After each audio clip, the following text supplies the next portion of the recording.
As accountants, we hope our clients never face a business crisis. But we also know that business is unpredictable and factors beyond our control can severely disrupt a business. Even the largest, well-funded, most successful organizations will face severe disruptions, and most will rise to the occasion and emerge stronger.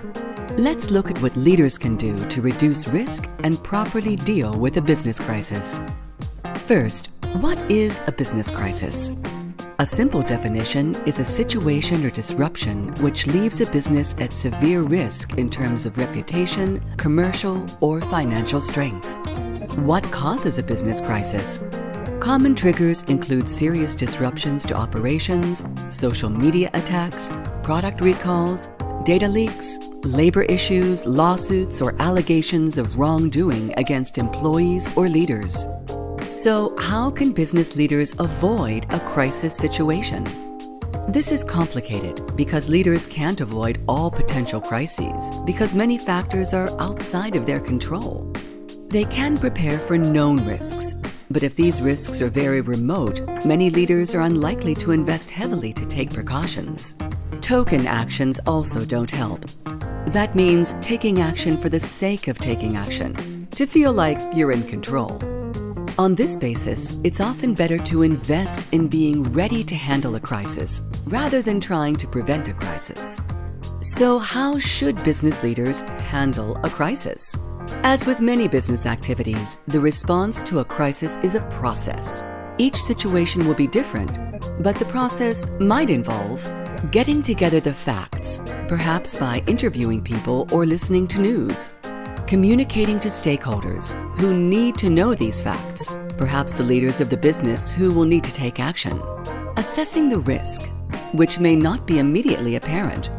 In that case, consider a range from worst case to best case and how much damage will occur in each case. Defining the risk. For example, is there reputational, financial, operational, or commercial risk? Quantifying the risk. How much is at stake in each scenario? Escalating appropriately. This means getting people involved who can make necessary decisions given the nature and quantum of risk. That could be a senior manager or the entire board of directors. What are some challenges with the crisis management process? There may be rare cases which require action before anyone can consult an existing process.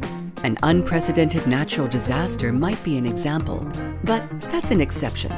A bigger challenge related to processes is people not wanting to disclose exactly all of the facts because they may be viewed as culpable. Ideally, the business culture should not punish people for bringing a problem to light or making a mistake, not immediately, and not the first time anyway. Errors can be seen as opportunities to improve. How can business leaders build a culture to improve the response to a crisis?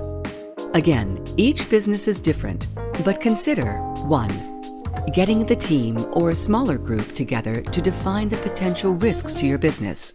You will probably find people in different roles have different perspectives on this subject. 2. Build and document procedures to react to these crises. Use the above points as a guide and get buy-in from the team. 3. Empower people to act quickly when a crisis is in their area of responsibility. 4. Favor procedures that protect the customer because the risks are likely to be greater where customers are adversely affected. 5. Err on the side of over-communication. More information is better. Most crises will be averted or at least dealt with. What happens when the crisis is over? Post-crisis, get together to analyze the cause and strengthen processes to avoid recurrences. Encourage team members to spot systemic weaknesses and continuously improve processes so that emergencies become rare. Remember that if you do the small things well, you probably have good processes and discipline to deal with bigger challenges. So build a culture of doing everything well, even the small stuff, and strive for continuous improvement. Is your organization ready to deal with a business crisis? What kinds of known risks does your business face? Thanks for listening, and until next time, see ya!